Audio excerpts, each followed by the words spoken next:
Hello friends, welcome to Tale Times. I am your narrator and let's begin our story Rebirth of My Devil President, Episode 6. Atharva अपने washroom में fresh हो रहा था। इस वक्त उसने अपने दोनों हाथ दीवार पर टिकाया हुआ था।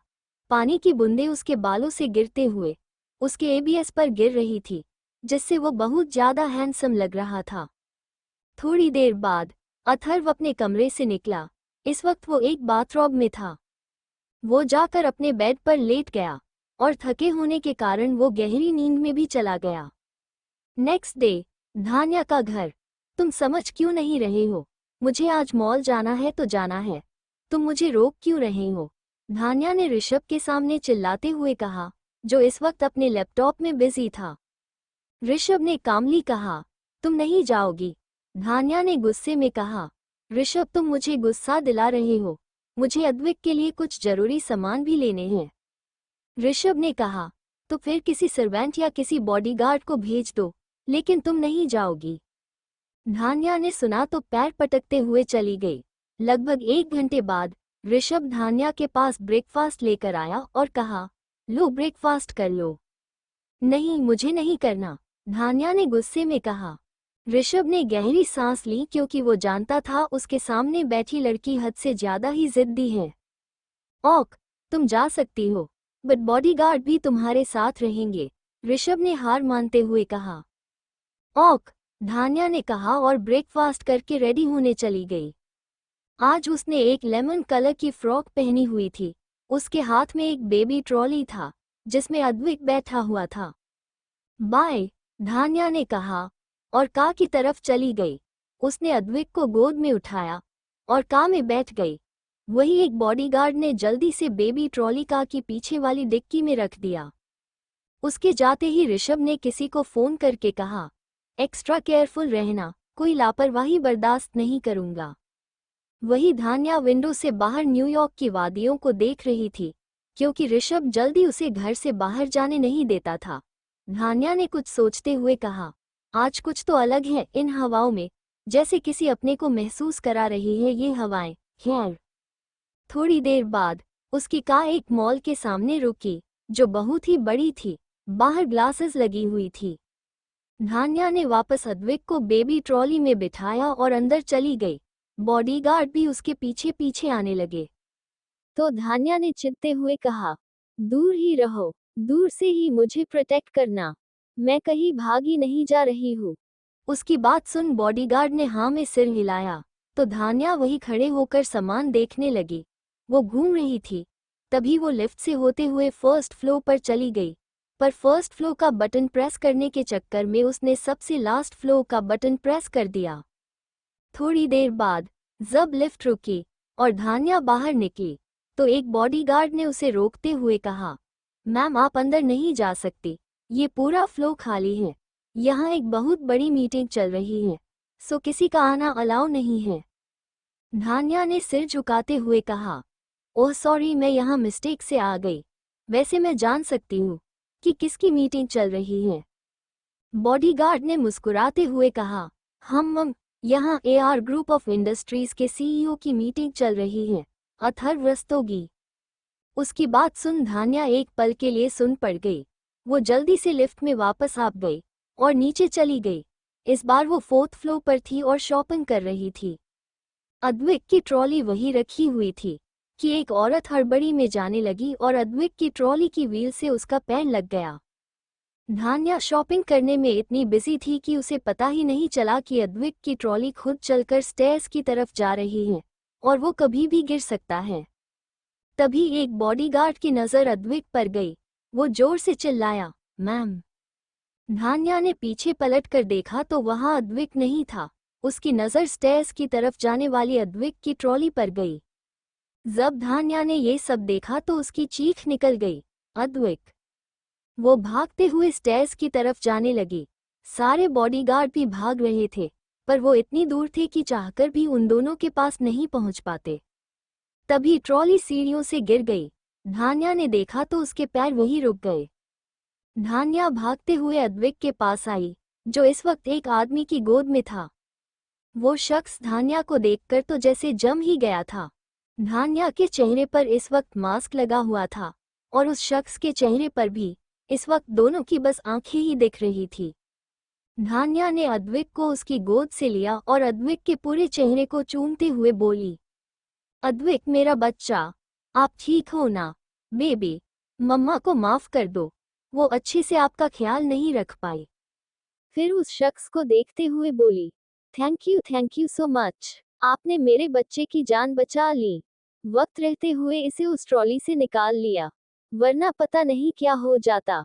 वही वो शख्स तो अभी भी धान्या के आंखों में खोया हुआ था। हाँ, ये वही है। वो कभी भी उसकी आंखों को देख धोखा नहीं खा सकता। ये उसी की आंखें हैं, उसकी हरी रंग की बड़ी बड़ी आंखें, जिसे देख वो मदहोश हो जाया करता था, जिसे देख उसका खुद पर से कंट्रोल उठ जाता था। पर वो यहाँ कैसे हो सकती हैं? अगर है भी तो फिर ये बच्चा। ये सोच सोच उस शख्स की नसें तन गई, उसकी नीली आंखें लाल होती जा रही थी। इस वक्त वहां का तापमान इतना गिर गया था कि धान्या को भी ठंड लग रही थी। वो शख्स धान्या चेहरे से मास्क हटाने के लिए अपना हाथ आगे बढ़ाने लगा।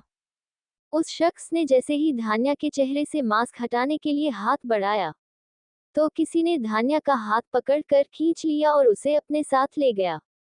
वो शख्स बस अपनी लाल आंखों से दोनों को जाते हुए देखता रहा।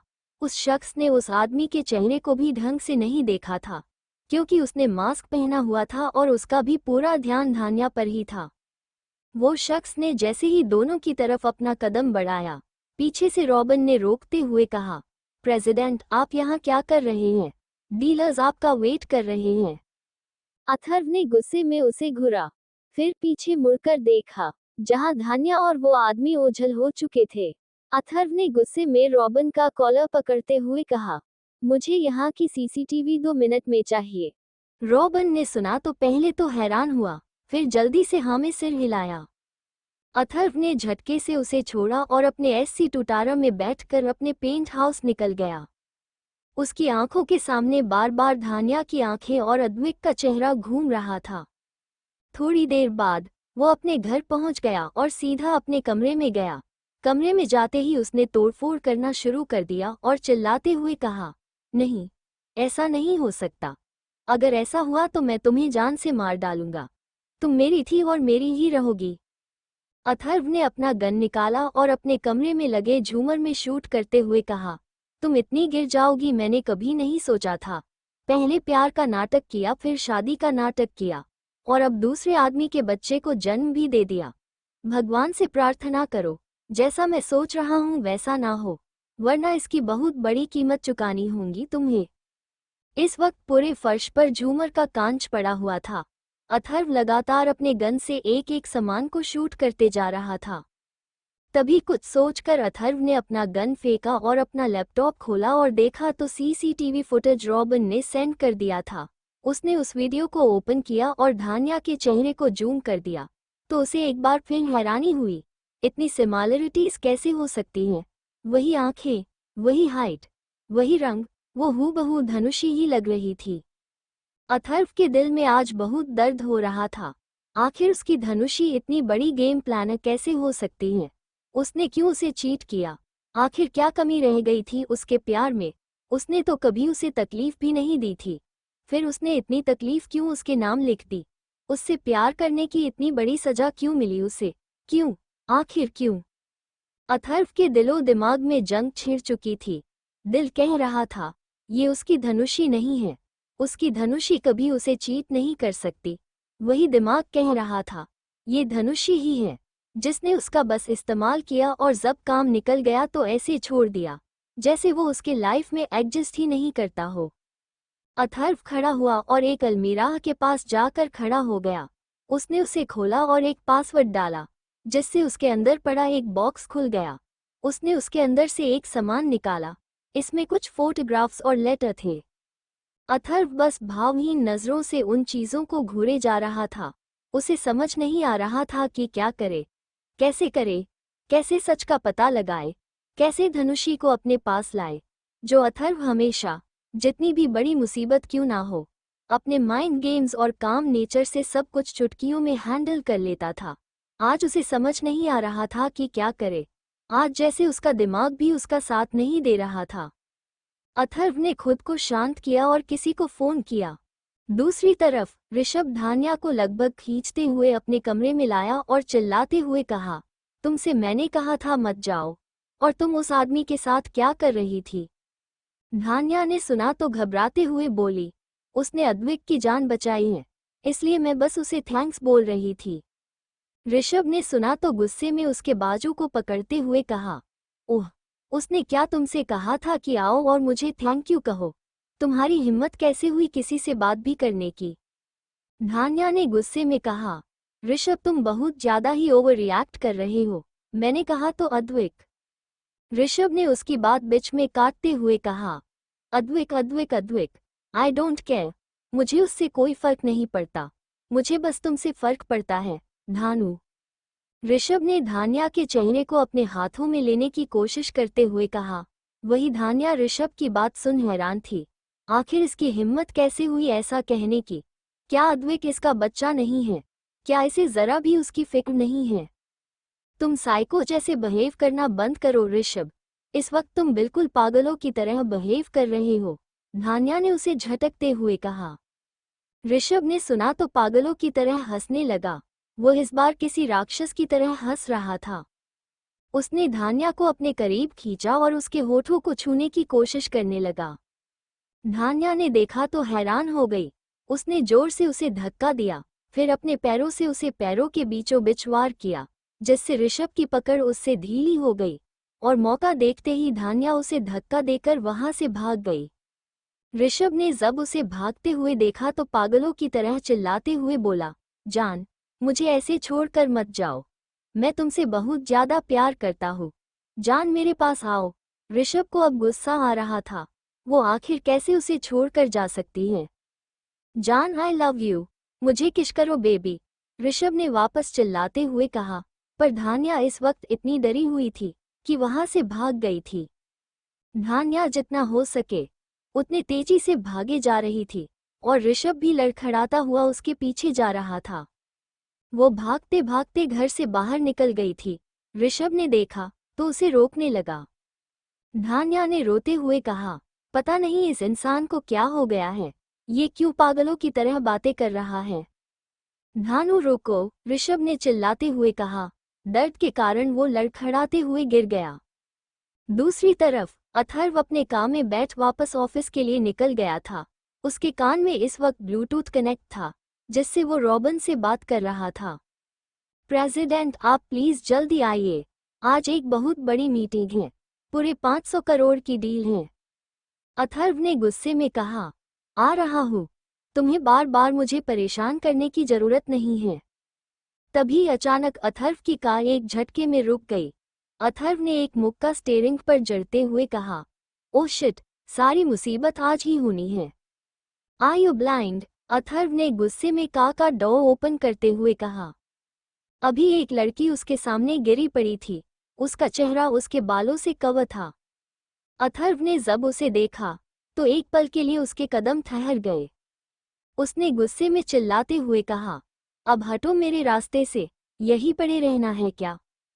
उस लड़की ने अपने चेहरे से बाल हटाए और मासूमियत से कहा, सॉरी, मुझसे गलती हो गई।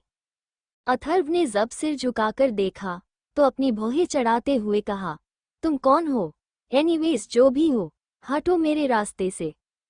वो लड़की खड़ी हो गई और अपने ड्रेस को अपने हाथों से झाड़ते हुए बोली, मेरा नाम आर्या है और मैं जानबूझकर तुम्हारे कार के पास नहीं आई, समझे? अथर्व ने उसे गुस्से में घूरते हुए कहा, तुम्हारी हिम्मत कैसे हुई मुझसे ऐसे बात करने की? आर्या ने भी उसी अंदाज में कहा, जैसे तुम्हारी हिम्मत हुई। अथर्व ने उसे गुस्से में देखा और अपने कार में जाकर बैठ गया।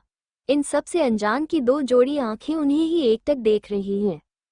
आर्या ने अपने पैर पटकते हुए कहा, बड़ा घमंडी आदमी है, इसकी तो ऐसी की तैसी। थोड़ी देर में अथर्व अपने कार से बाहर निकला और ऑफिस के अंदर चला आया। तभी रॉबिन उसके सामने आते हुए बोला, प्रेसिडेंट आप कहाँ चले गए थे? हम आपका कितना वेट कर रहे थे।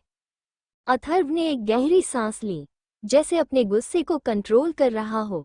वो सीधा अपने कॉन्फ्रेंस रूम में चला गया। लगभग 2 घंटे बाद उन सबकी मीटिंग खत्म हुई और अथर्व अपने कोट को पहनते हुए बाहर आया। वो पार्किंग एरिया की तरफ जा ही रहा था कि किसी लड़की की चीख उसे सुनाई दी। उसने अपने आसपास देखा तो एक लड़की सड़क पर गिरी पड़ी थी और एक आदमी उसकी तरफ बढ़ रहा था। अथर्व की भौहें सिकुड़ गई। उसने अपने पास में खड़े रॉबिन और बॉडीगार्ड से कहा, जाओ उस लड़की को बचाओ। रॉबिन ने सुना तो जल्दी से हाँ में सिर हिलाया और गार्ड से पहले वहां पहुंच गया और उस आदमी को धक्का देते हुए कहा, शर्म नहीं आती, लड़की को परेशान करते हुए। अथर्व उन सब से दूर खड़ा था, इसलिए उसने उस आदमी और यहाँ तक कि उस लड़की की शक्ल भी नहीं देखी। वो आदमी अभी कुछ करता कि बॉडीगार्ड ने उसे दूर ले जाकर फेंक दिया और वो बस चीखता रहा। वही वो लड़की खड़ी हुई और रॉबिन को देखने लगी, जो अपने स्लीव्स फोल्ड कर रहा था। थैंक्स, उसने सिर झुकाते हुए कहा। रॉबिन ने सुना तो हंसते हुए अपना सिर उठाया, पर जैसे ही उसने अपना सिर उठाया वो जम गया। आप, उस लड़की ने सुना तो मुस्कुराते हुए बोली, क्या हम कभी पहले मिल चुके हैं? रॉबिन ने चौंकते हुए कहा, आप ये कैसी बातें कर रही हैं? क्या आप हमें नहीं पहचानती? वो लड़की कुछ बोलती कि अथर्व की कड़क आवाज आई, तुम्हें वही रहना है क्या? रॉबिन ने उस लड़की का हाथ पकड़ लिया और खींचते हुए अथर्व के पास ले जाने लगा। अथर्व ने देखा कि वो किसी लड़की को खींचते हुए यहाँ ला रहा है तो उसकी आंखें सर्द हो गई। रॉबिन ने चिल्लाते हुए कहा, प्रेसिडेंट देखिए, मैंने धनुषी मैम को ढूंढ लिया। अथर्व ने जब उसकी बात सुनी तो हैरान हो गया और भागते हुए दोनों के पास पहुंच गया। अथर्व की नज़र जब अपने सामने खड़ी लड़की पर गई तो उसकी आंखें सर्द हो गई। वही वो लड़की अभी भी शौक से अथर्व को देख रही थी। अथर्व ने गुस्से में कहा, रॉबिन गेट लॉस्ट।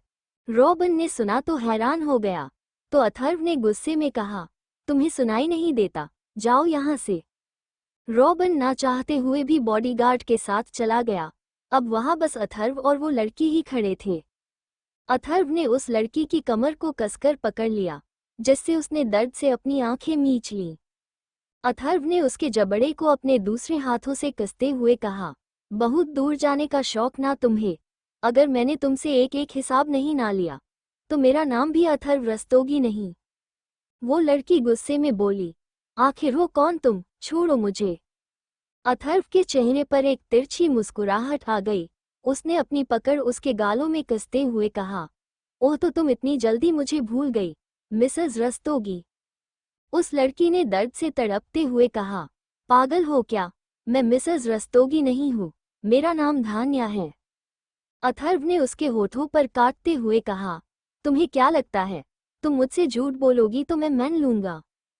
धान्या रोने लगी और दर्द से कराहते हुए बोली, प्लीज छोड़ो मुझे, मैं तुम्हें सच में नहीं जानती। अथर्व ने सुना तो उसका गुस्सा 7वें आसमान पर पहुंच गया। आखिर वो उसे पहचानने से इनकार कैसे कर सकती है? उसने उसको घूरते हुए कहा, कोई बात नहीं, बहुत जल्द तुम मुझे जान जाओगी। धान्या को ऐसा महसूस हो रहा था कि उसका पूरा बदन टूट जाएगा। आखिर अथर्व ने इतनी जोर से जो जकड़ रखा था। धान्या ने चिल्लाते हुए कहा, पागल आदमी, छोड़ो मुझे, सारे पागलों से पाले मुझे ही पड़ने थे, एक मेरा पति पागल और अब तुम। उसकी बातें सुनकर अथर्व की भौहें तन गई। उसने उसके बालों को कसकर पकड़ते हुए कहा, कौन पति? धान्या ने गुस्से ने कहा, तुम्हें उससे क्या, मुझे जाने दो। अथर्व ने उसे देख एक डेविल स्माइल दी और उसे अपने कंधे में उठाते हुए बोला, कभी नहीं। धान्या ने उसके पीठ पर मुक्के बरसाना शुरू कर दिया। उसने जोर से अथर्व की गर्दन पर भी बाइट कर लिया, पर इन सब से भी अथर्व को कोई फर्क नहीं पड़ रहा था। उसकी आंखें जिसमें इतने सालों का गुस्सा और तड़प थी, आज सब बयान कर रहा था। अथर्व ने धान्या को काम में बेरहमी से धक्का अड़े दिया और किसी को मैसेज किया, जिससे तुरंत वहां एक ड्राइवर आकर खड़ा हो गया।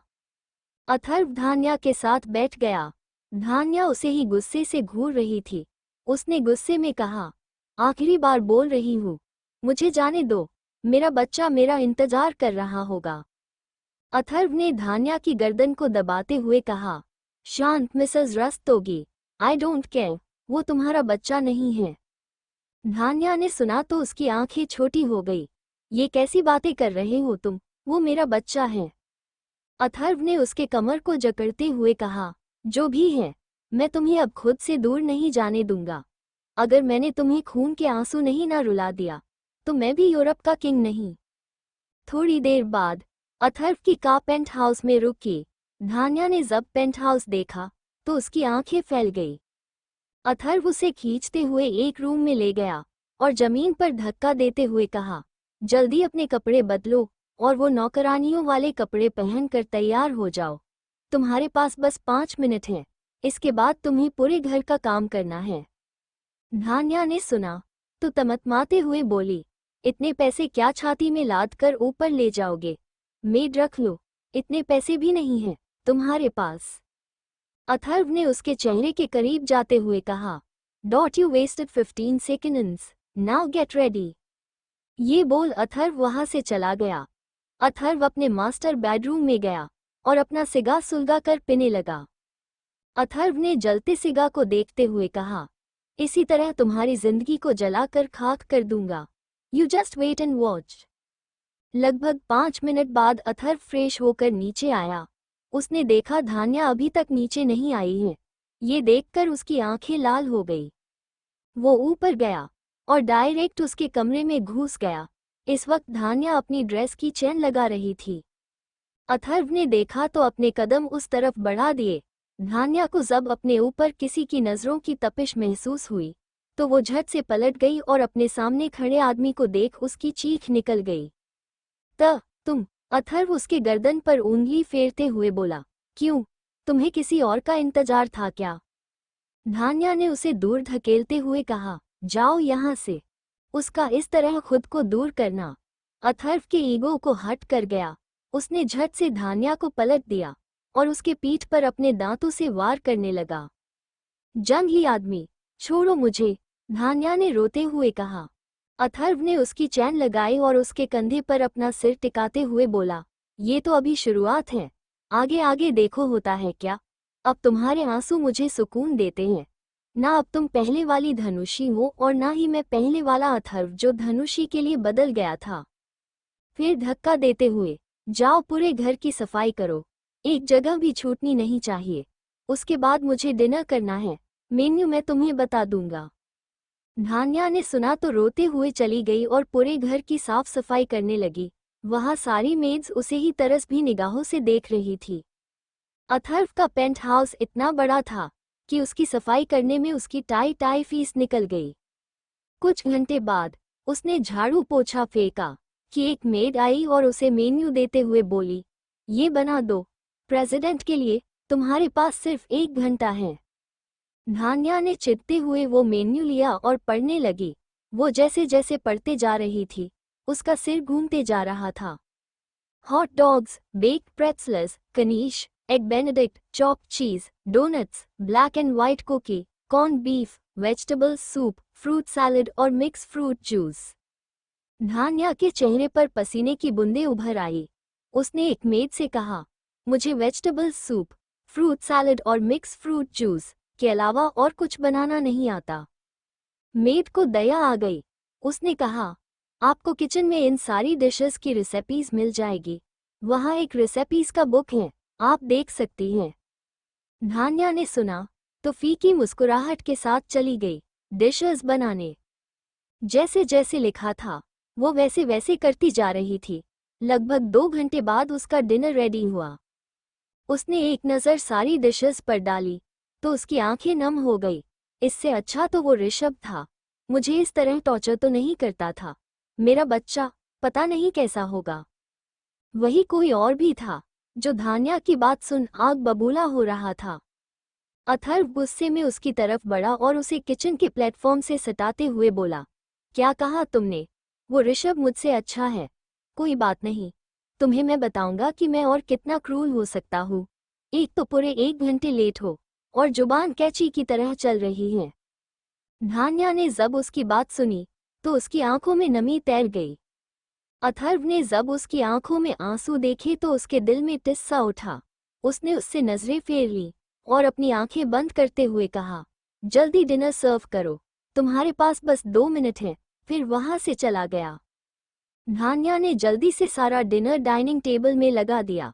अथर्व ने देखा तो बिना किसी भाव से कहा, ये सारा खाना गरीबों में बांट दो। धान्या उसकी बात सुन हैरान हो गई। अगर इस आदमी को गरीबों में ही खाना बंटवाना था तो मुझसे इतनी मेहनत क्यों करवाई।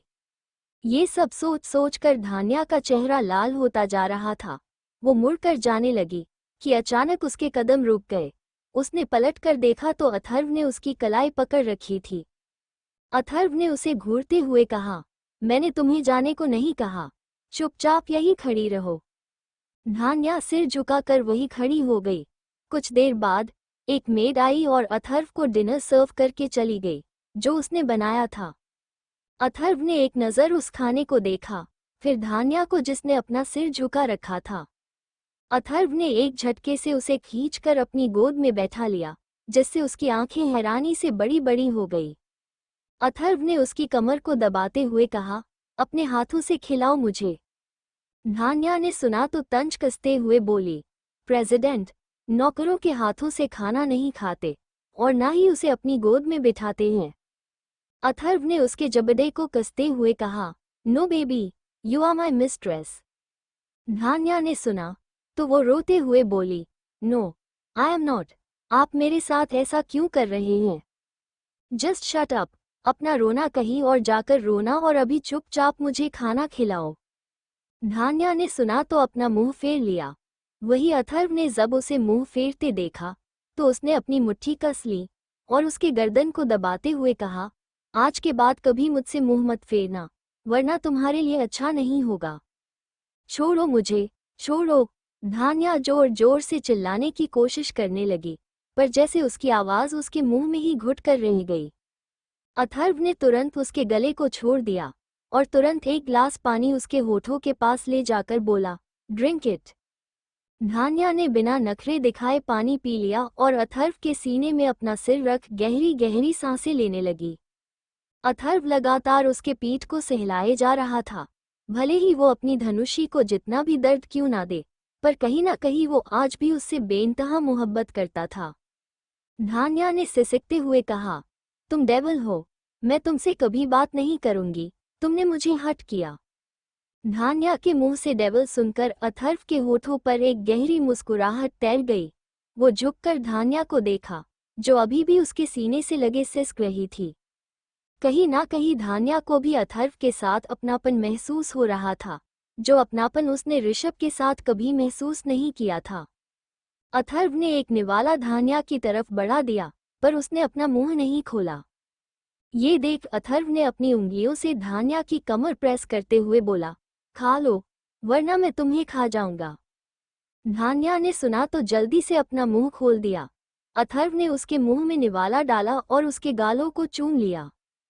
धान्या को ऐसा महसूस हो रहा था कि वो कोई बकरी है जो हलाल होने वाली है और अभी उसकी पेट पूजा हो रही है।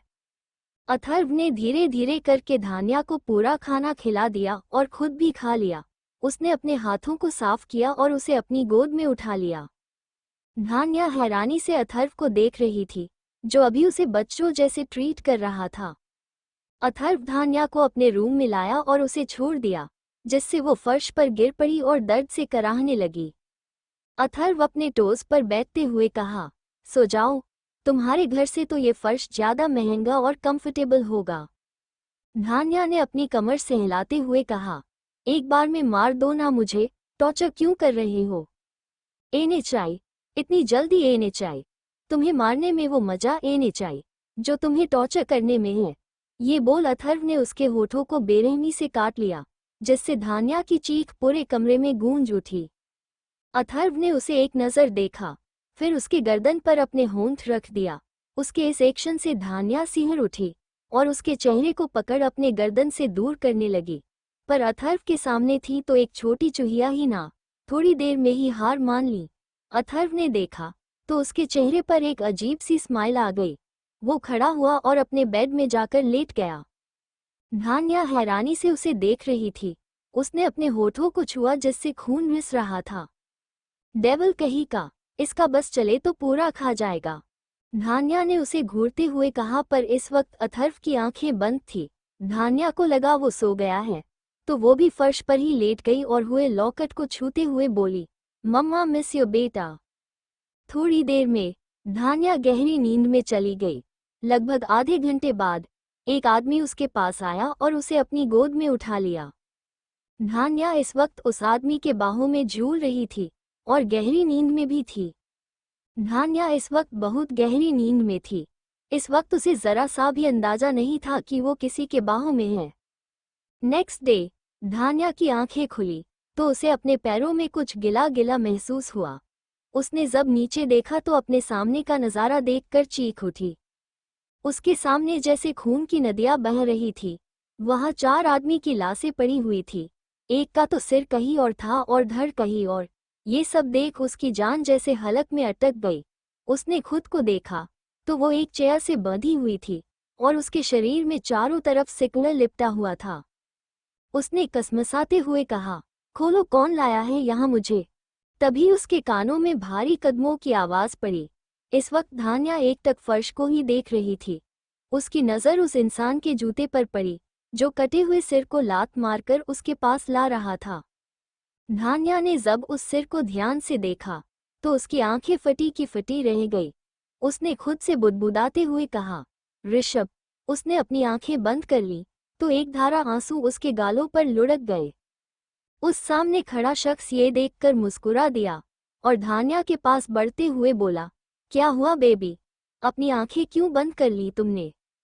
धान्या ने जब ये आवाज़ सुनी तो कांपते हुए बोली, त तुम ऐसा कैसे कर सकते हो। उसकी बात सुन वो शख्स एक तंज भरी मुस्कुराहट के साथ बोला, अथर्व रस्तोगी नाम है मेरा, कुछ भी कर सकता हूँ मैं, ये तो ट्रेलर भी नहीं है। धान्या उसकी बात सुन चिल्लाते हुए बोली, क्यों किया तुमने ऐसा, और मेरा बच्चा कहाँ है। अथर्व ने गुस्से में उसके गले को दबाते हुए कहा, तुम्हारी हिम्मत कैसे हुई मुझे धोखा देने की। धान्या खांसते हुए बोली, छोड़ो मुझे, और मैंने तुम्हें कोई धोखा नहीं दिया है। इस वक्त धान्या के आंखों से बेहिसाब आंसू बह रहा था। तभी एक आदमी अंदर आया तो अथर्व को इस रूप में देख हैरान हो गया। उसने कांपते हुए कहा, प्रेसिडेंट फाइल। अथर्व ने सुना तो गुस्से में उसके हाथों से फाइल ले लिया और पढ़ने लगा। हालांकि वो ये फाइल कई बार पढ़ चुका था, पर इसे पढ़ने से अथर्व को धनुषी की बेवफाई याद आ रही थी। धान्या जो कब से अथर्व के डार्क एक्सप्रेशंस जो देख रही थी, उसने हकलाते हुए कहा, क्या है इस फाइल में। अथर्व ने सुना तो धान्या के जबड़े को कसते हुए कहा, this is the DNA report of Advik. It is clearly written that Advik's DNA is matching with his father's, i.e. Rishabh DNA. Why did you do this to me, धनुषी। धान्या ने गुस्से में कहा, ये क्या पागलपन है, मैंने कहा ना मैं धान्या हूँ, धनुषी नहीं। बार बार मुझे धनुषी कहना बंद करो, पता नहीं कौन है ये लड़की। अथर्व ने सुना तो अपना जबड़ा भींचते हुए कहा, तुम धनुषी हो, मेरी धनुषी, और आज मैं तुम्हें सबक सिखा कर रहूंगा। धान्या ने सुना तो कांपते हुए उसे देखने लगी। उसकी नज़र ऋषभ के कटे हुए सिर पर पड़ी। उसने अपनी आंखों को जोर से भींचते हुए कहा, नहीं, तुम ऐसा नहीं कर सकते। फिर जोर जोर से रोते हुए, प्लीज छोड़ दो मुझे, मैं तुमसे हाथ जोड़कर विनती करती हूँ, मुझे नहीं रहना तुम्हारे साथ, मुझे जाने दो। शश, शोर मचाना बंद करो, और तुम अब मेरे कैद से कभी आज़ाद नहीं हो सकती। फिर अथर्व उसकी तरफ झुकने लगा, जिसे देख धान्या नहीं में सिर हिलाने लगी। पर अथर्व अब कहाँ किसी की सुनने वाला था। उसने धान्या के जबड़े को पकड़ा और जबरदस्ती अपने होठों को उसके होठों में रख दिया।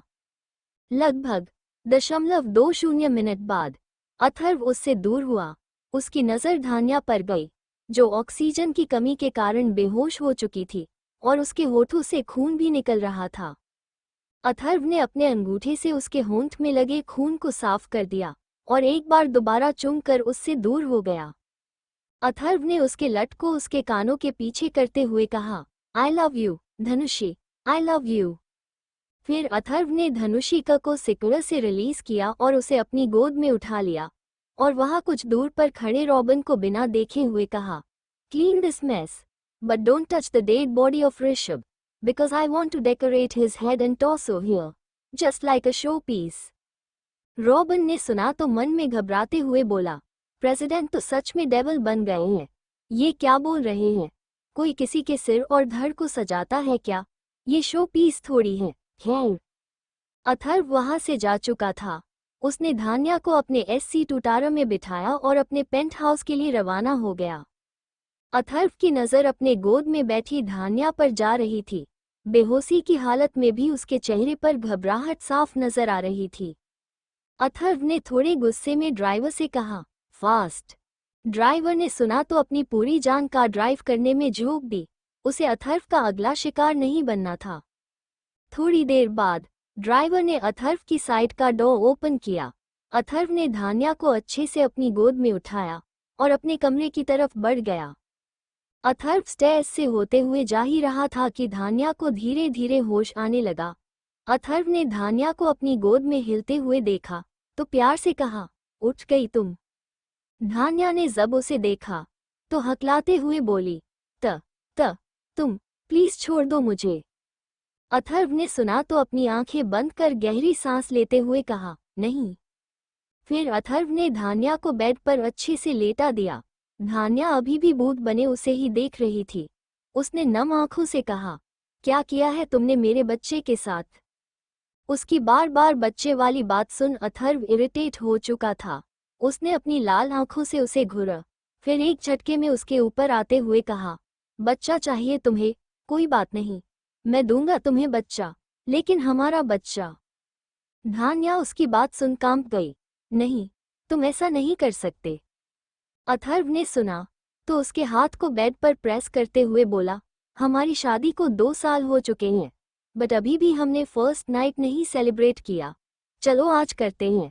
आज मैं तुम्हें पूरी तरीके से अपना बना लूंगा कि फिर तुम कभी मुझसे दूर जाने की नहीं सोचोगी। धान्या उसकी बात सुन घबराने लगी।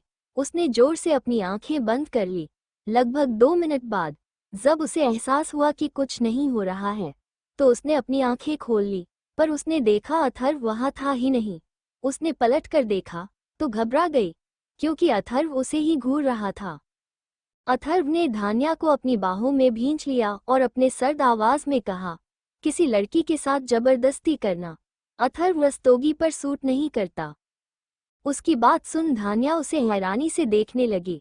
उसने नहीं सोचा था कि अथर्व उसे इतनी आसानी से छोड़ देगा, पर शायद यही तो प्यार था कि अथर्व कभी भी अपनी धनुषी को फोर्स नहीं कर सकता था, क्योंकि उसने तो कभी उसके जिस्म से प्यार ही नहीं किया था। उसने तो उसकी आदत, उसके रूह से प्यार किया था। वो तो धनुषी के रूह को पाना चाहता था, ना कि जिस्म को। कहीं ना कहीं अथर्व की इस हरकत ने धान्या के दिल को जीत लिया था, पर वो ये सब मानना ही नहीं चाहती थी। अथर्व बस एक टक धान्या को देख रहा था, जो कहीं खोई हुई थी। अथर्व ने उसको खुद के ऊपर लेटा लिया और उसके कमर को जकड़ते हुए कहा, भले ही मैंने तुम्हें फोर्स नहीं किया, अपनी लिमिट क्रॉस नहीं की, बट तुम्हें मैं बिना फोर्स किए भी सजा दे सकता हूँ। उसकी बात सुन धान्या उसे अपनी बड़ी बड़ी आंखों से देखने लगी, जैसे पूछ रही हो, मुझे तुम्हारी बात कुछ समझ नहीं आई। अथर्व ने जैसे उसके मन की बात जान ली हो। उसने धान्या के फेस को अपने फेस के सामने किया और उसके गर्दन को पीछे से पकड़ अपनी तरफ झुकाते हुए उसके गर्दन पर जोर से काट लिया, जिससे उसकी सिसकी निकल गई। तुम क्या पागल हो? जब देखो तब काटते रहते हो, छोड़ो मुझे, ये बोल धान्या जैसे ही उसके ऊपर से उठने लगी। अथर्व ने उसके सिर को अपने गर्दन में घुसा लिया और उसके बालों में अपने उंगलियों को घुमाते हुए बोला, चलो हम लोग फिर से अपनी न्यू लाइफ स्टार्ट करते हैं, जहां सिर्फ मैं, तुम और हमारा प्यार होगा।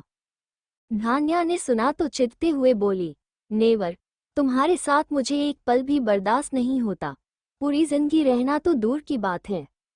अथर्व ने जब उसकी बात सुनी तो उसकी उंगलियां जो धान्या के बालों में चल रही थी, वो चलते चलते रुक गई। उसने अपनी कोल्ड आंखों से उसे घूरा और उसके बालों को खींचते हुए कहा, तुमसे पूछा नहीं है, तुम्हें बताया है। धान्या ने सुना तो कराहते हुए बोली, मेरे बालों को छोड़ो, मुझे दर्द हो रहा है। अथर्व ने जब सुना कि उसे दर्द हो रहा है तो उसने उसके बालों को छोड़ दिया और अपना एक हाथ उसके कमर पर और दूसरा हाथ उसके पीठ में रख उसे अपने आगोश में ले लिया। धान्या ने जब ये देखा तो उसकी आंखें बड़ी बड़ी हो गई। क्या ये आदमी को ओसीडी की प्रॉब्लम है, या फिर ये सनकी और पागल है? कभी प्यार करता है तो कभी टॉर्चर करता है। अथर्व ने अपने आंखें बंद किए हुए कहा, अपने छोटे से दिमाग में ज्यादा प्रेशर डालने की जरूरत नहीं है। मुझे क्या प्रॉब्लम है क्या नहीं, तुम्हें वक्त आने पर सब पता चल जाएगा। उसकी बात सुन धान्या हैरानी से उसे देखने लगी। उसे समझ नहीं आ रहा था कि आखिर इस डेविल को उसके मन की बात कैसे पता चली। अथर्व ने दोबारा कहा, मैंने कहा ना, you don't need to put much pressure on your mind. Dhanya ने उसकी बात सुनी तो अपनी आंखें बंद कर ली, पर अभी भी उसके जहन में एक ही चीज चल रही थी कि आखिर ये धनुषी कौन है और उसका बच्चा कहाँ है। अथर्व ने ऋषभ को क्यों मारा? पर उसके सारे सवालों का एक ही हल था, और वो थी वो खुद। धान्या ने अपने मन में कहा, धनुषी कौन हो तुम? मुझे अब तुम्हारे बारे में सब पता करना होगा। तुम्हारे कारण मेरी हंसती खेलती जिंदगी उजड़ गई। आई स्वेयर अगर तुम मुझे मिल गई तो मैं तुम्हें हरगिज माफ नहीं करूंगी। ये सब जो हो रहा है सब तुम्हारे कारण। भगवान करे तुम्हारी जिंदगी में कभी खुशियों की दस्तक ना हो। ये सब बोलते वक्त धान्या की आंखों से एक धारा आंसू बह गई। उसे समझ नहीं आ रहा था कि वो क्या करे, कहाँ जाए, किसे मदद के लिए पुकारे। थोड़ी देर बाद धान्या की आंखें भरी होने लगी और वो नींद की आगोश में चली गई। अथर्व ने अपनी खोली और उसे एक नज़र देख अपनी आंखें बंद कर किसी गहरी सोच में डूब गया। नेक्स्ट डे अथर्व अपने ब्लैक सूट में रेडी था और सोफे में बैठ धान्या का इंतजार कर रहा था। तभी धान्या क्लोजेट से बाहर निकली। उसने इस वक्त क्रॉप टॉप पहन रखा था, जिसमें एक तरफ स्लीव्स था और दूसरी तरफ नहीं, जिससे उसका एक तरफ का शोल्डर और कॉलरबोन साफ साफ दिख रहा था। उसने नीचे ब्लैक जीन्स पहन रखा था। अथर्व ने एक नज़र उसे देखा तो उसके होठों पर एक गहरी मुस्कान तैर गई। वो उठकर धान्या के पास आया और उसे अपनी गोद में उठा लिया। धान्या ने देखा तो गुस्से में दांत पीसते हुए बोली, ये क्या बेहुदगी है, जस्ट लीव मी। अथर्व ने सुना तो बिना उसकी तरफ देखे कहा, कब तक हम यहाँ रहेंगे? तुम्हें अपने ससुराल नहीं जाना क्या? क्या? धान्या हैरानी से उसे देखने लगी। अथर्व ने उसे अपने काम में बिठाते हुए कहा, हम अपने घर जा रहे हैं, इंग्लैंड। वॉट? क्या तुम्हारा दिमाग ठीक है? मुझे कहीं नहीं जाना। धान्या ने कहा कि दूर को ओपन करते हुए कहा। अथर्व ने देखा तो उसकी एक बाह को कसकर पकड़ते हुए कहा, चुपचाप बैठी रहो। थोड़ी देर बाद अथर्व धान्या के साथ एयरपोर्ट पहुंचा और अपने जेट में बैठ गया। धान्या लगातार रोए जा रही थी। वो अथर्व के साथ नहीं जाना चाहती थी। उसने सिसकते हुए कहा, क्यों मेरी जिंदगी खराब करने पर तुले हुए हो? जाने दो ना मुझे। अथर्व ने सुना तो एक नज़र उसे घुरा और अपने उंगलियां से उसके गर्दन के पीछे वार किया, जिससे वो वही बेहोश हो गई। रॉबिन ने जब ये नज़ारा देखा तो उसकी आंखें फटी की फटी रह गई। आखिर ये क्या था?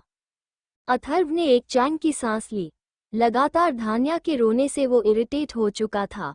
उसने अपनी बाहों में झूलती हुई धान्या को देखा और उसे एक लग्जरियस रूम में ले जाकर लेटा दिया और खुद वहीं रखे सोफे पर बैठकर अपने लैपटॉप में काम करने लगा।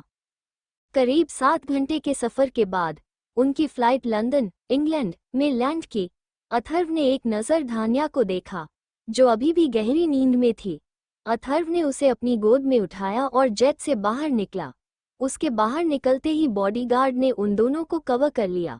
मीडिया भी वहां पहुंच चुकी थी और दोनों की फोटो खींचने की कोशिश कर रही थी, पर बॉडीगार्ड के रहते उनके लिए ये सब करना नामुमकिन था।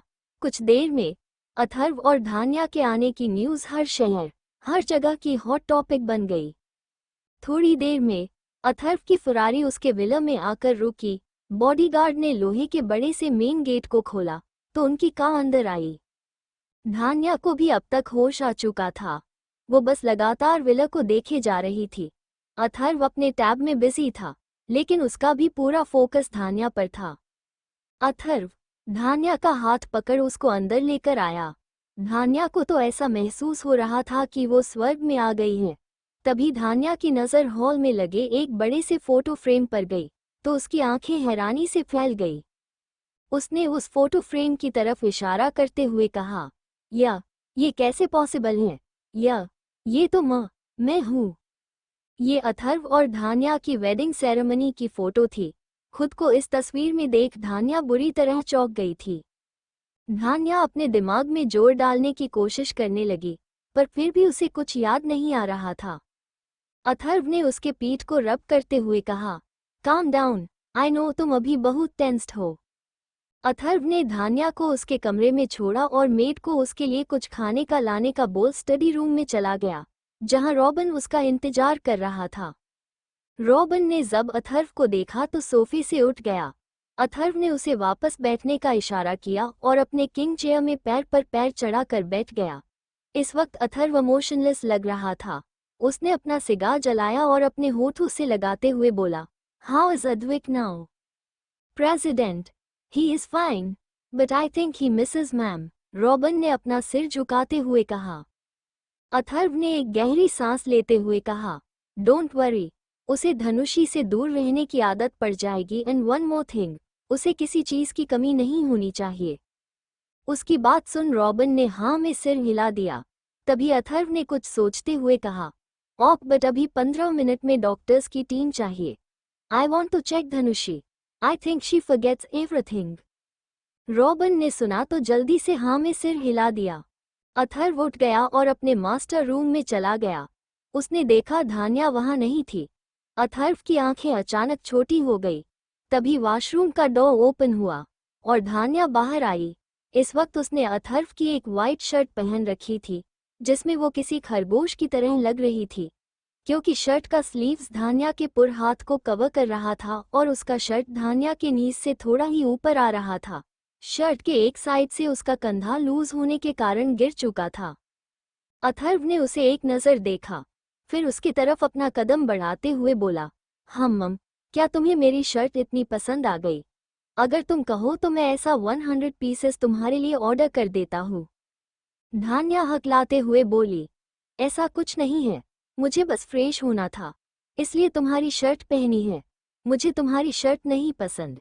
ये सब बोलते वक्त वो अपने शर्ट को ठीक कर रही थी, जो बार बार उसके कंधे से गिर जा रही थी, और अथर्व तो एकटक उसे ही देख रहा था, जिससे वो अनकंफर्टेबल भी हो रही थी। अथर्व ने धान्या को पकड़ अपने करीब खींच और उसके कान को काटते हुए कहा, तुम्हारी ड्रेस ऑलरेडी मेरे दूसरे क्लोजेट में रखी हुई है। धान्या ने हाँ में सिर हिला दिया और भागते हुए क्लोजेट में चली गई। उसने जब खोल कर देखा तो वहां पे हर तरह हर डिजाइन्स की ड्रेस रखी हुई थी। थोड़ी देर बाद वो चेंज करके बाहर आई।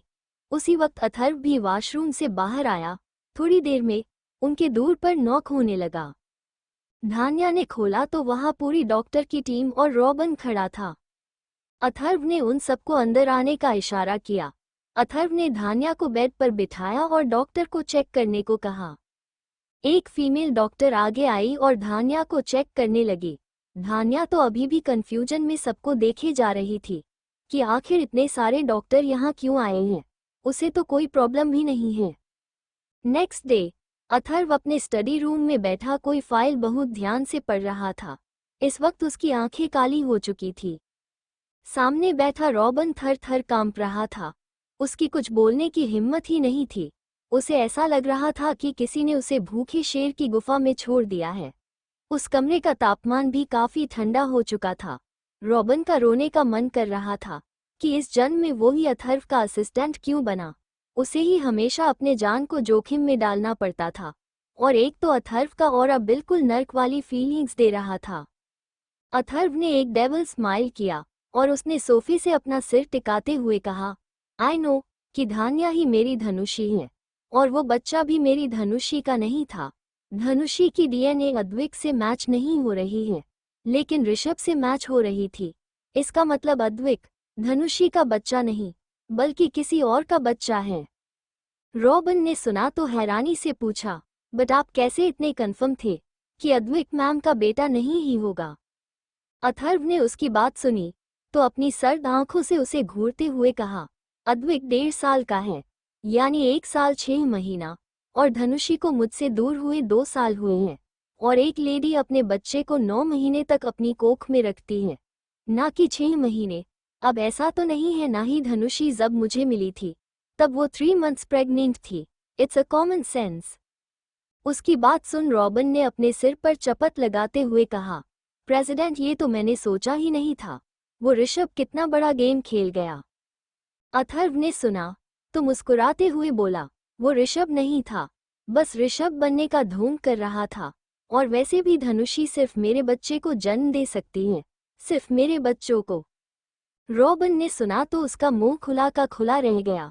उसने हकलाते हुए कहा, वो सब तो ठीक है, बट ये ऋषभ कौन था फिर? पर मुझे ऐसा लग रहा है कि मैंने उसे कहीं देखा था।